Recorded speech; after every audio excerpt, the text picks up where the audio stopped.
pretty stubborn SOB. If you tell me I can't do something, I will look you dead in the eye and say, don't underestimate me, because I will prove you wrong every time. As a male with scleroderma, we're a rare breed, man. By culture, we're Punjabis, we're Sikhs. Sikhs are fighters, man. I fed off that a lot. I've been through the grinder. I'm not gonna sit around moping, saying, woe is me, I feel sorry for myself. And that's always the mentality I've had, because you got one chance to live it and enjoy it and embrace it. And if you don't, you're wasting your time. Dear Scleroderma, I'm Sonny Sidhu. I'm from Edmonton, Alberta, Canada.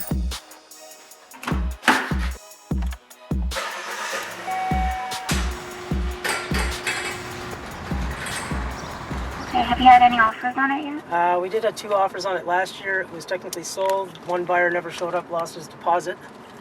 And the other guy couldn't get his financing together. 10 years ago, I got my license. Said I'd only do it for a couple of years. A decade later, I'm still doing it. And I think, it's a good fit, because you have that flexibility where there's days where, honestly, man, you don't feel like getting out of bed. I could sit there and tell you, yeah, no, I'm good with it. Everything's fine. Everything's Walt Disney. It is. I guess I was destined to be unique my whole life.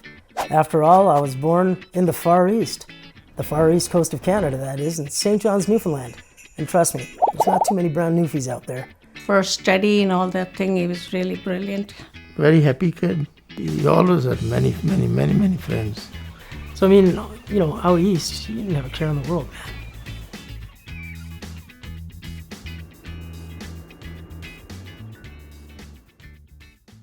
He adjusted slowly. A whole different group of friends, different environment, but you grow up, you meet new friends, you get a new peer group, and things were pretty good. While playing baseball my second summer in Edmonton, I started to notice the tips of my fingers would split open. So his physicians, I think at the time, thought he was self-mutilating with pencils and stuff. My godfather in St. John's, who was also a doctor, took one look at me, ordered a biopsy, and behold, Scleroderma. Guess what? You and I were now officially Bonnie and Clyde.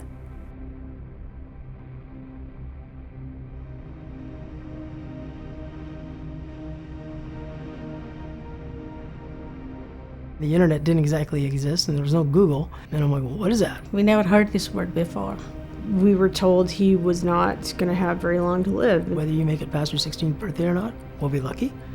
And we had to manage the disease. There's no cure for it. And with the time, he got more depressed. You do look in the family history, there's nothing. That's why I think it was tough on my parents. It was really, really, really hard. Both of us cried for days. It's scary all the time. You're always thinking, okay, crap, what's next? And we didn't know what to do, where to go. It's like somebody kicks you in the junk.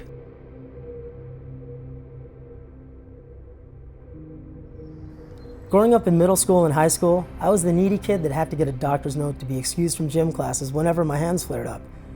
And trust me, kids are mean. 4 years of pure hell. I got pushed around, mocked, friend-zoned, bullied. A couple guys like, my buddy Philip, he knew what I was going through. I think we clicked because we were both kind of like nerdy boys. Like we had common interests. I was always the class clown, the joker, right? And I think that was a defense mechanism, to be honest with you. Sometimes he gets really angry. People are going to parties, there's social networks going on here and there. And there's times where you're just like, yeah, I can't be part of that.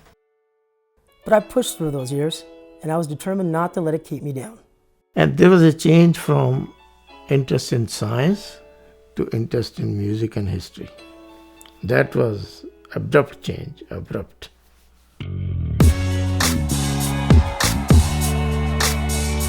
It's just instilled in me, and having 2 uncles that were disco disc jockeys, you kind of learned the trade a little bit, started doing a few parties here and there.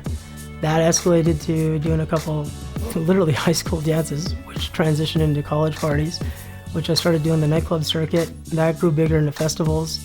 You get that energy going, man, and it's like nothing can stop you. And for me, that was my escape right there. That I could just block myself out, go into my own little world, into my own little zone, and I didn't care.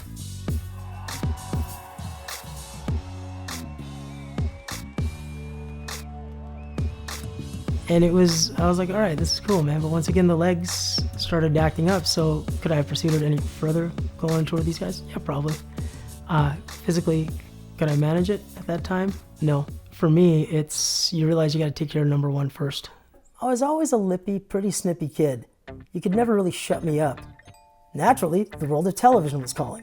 I started with a new network in my hometown as one of their entertainment personalities. That's where I basically said, all right, my body may not be working, but the brain and the mouth still do. Making people laugh, to having my music knowledge, and just nailing some interviews with some pretty large artists. And it was great. You know what? I think deep down inside, it was me basically giving the double barrel 21 gun salute to anybody that's ever looked down on me. How you like me now is what I'm gonna ask you.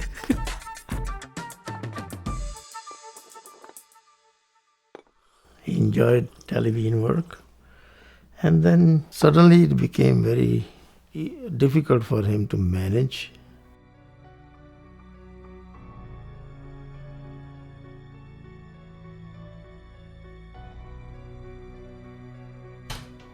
You walk into a room and you got a bit of a limp, and they're gonna usually pass you up for the next guy who's a little more limber.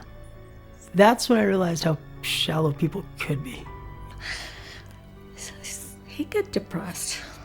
There's times where you're sitting there, for lack of a better term, looking down the barrel of a gun going, this is a get out.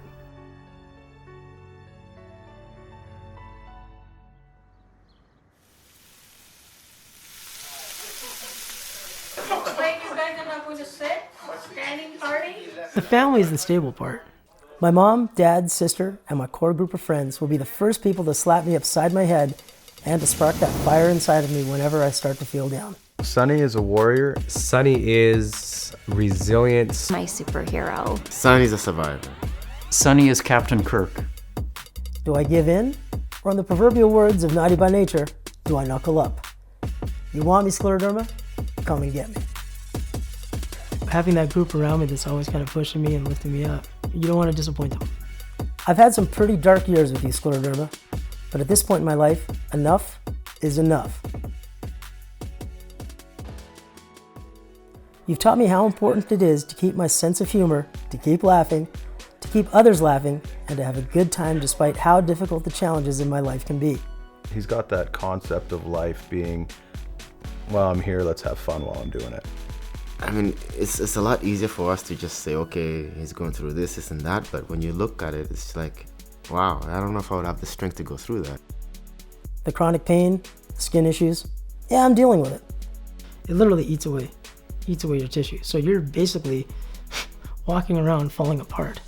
You have to learn how to adapt. The internet opened up a lot of doors and a lot of communication channels to reach out to go, you're not alone.